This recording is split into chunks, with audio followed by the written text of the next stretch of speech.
नमस्कार. कांद्यासंदर्भात महत्त्वपूर्ण अशी एक बातमी समोर येत आहे. निर्यात कमी होऊनही कांद्याचे भाव वाढण्याचं नेमकं कारण काय?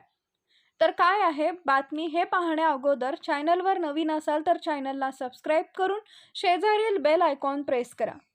बहुतांश शेतकऱ्यांनी रब्बी कांदा काढणीनंतर स्वतःकडे ठेवला असून त्याची विक्री करण्यास उशीर झाल्याचे बाजार निरीक्षकांचं म्हणणं आहे. नाशिकच्या लासलगावच्या घाऊक बाजारातील एका व्यापाऱ्यानं सांगितले की सध्याची आवक कमी आणि खरीप पिकाबाबत भीतीचं वातावरण या दोन मुख्य कारणांमुळे भाव वाढले आहेत. निर्यातीचे घट होऊनही देशभरात कांद्याचे भाव सातत्याने वाढत आहेत. आता बहुतांश किरकोळ बाजारात 35 ते 45 रुपये किलोनं विकलं जात आहेत. मात्र गेल्या वर्षीच्या तुलनेत यंदा कांद्याचे क्षेत्र कमी असल्याचं जाणकारांचं म्हणणं आहे. 2023 मध्ये 12.26 लाख हेक्टर रब्बी कांद्याची पेरणी झाली होती. त्याचबरोबर चालू वर्षात सुमारे 7,56,000 हेक्टरवर पेरणी झाली आहे. विशेष म्हणजे देशात वापरल्या जाणाऱ्या एकूण कांद्याच्या 72 ते 75% अधिक रब्बी कांदा आहे, ज्यामुळे दरही वाढत आहेत. द इंडियन एक्सप्रेसच्या वृत्तानुसार यावर्षी खरीप कांद्याची पेरणी सामान्यापेक्षा कमी झाली आहे. देशात केवळ 1,54,000 हेक्टरवर खरीप कांद्याची पेरणी झाली आहे, तर गेल्या वर्षी हा आकडा 2,85,000 हेक्टर होता.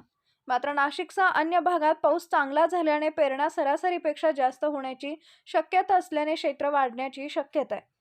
बहुतांश शेतकऱ्यांनी रब्बी कांदा काढणीनंतर स्वतःकडे ठेवला असून त्याची विक्री करण्यास उशीर झाल्याचं बाजार निरीक्षकांचं म्हणणं आहे.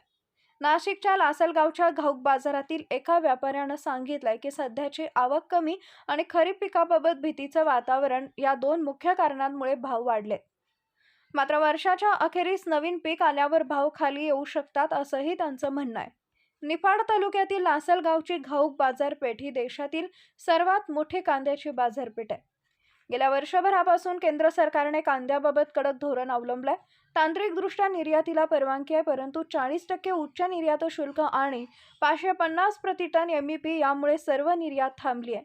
नवीन निर्यात डेटा दर्शवतो की कांद्याच्या प्रमुख निर्यातदारांपैकी एक असलेल्या भारताने 91,36,316,031 टन कांद्याची निर्यात केली आहे, जी भारताने सामान्यतः निर्यात केलेल्या वार्षिक 24 ते 25 लाख टन कांद्यापेक्षा खूपच कमी आहे.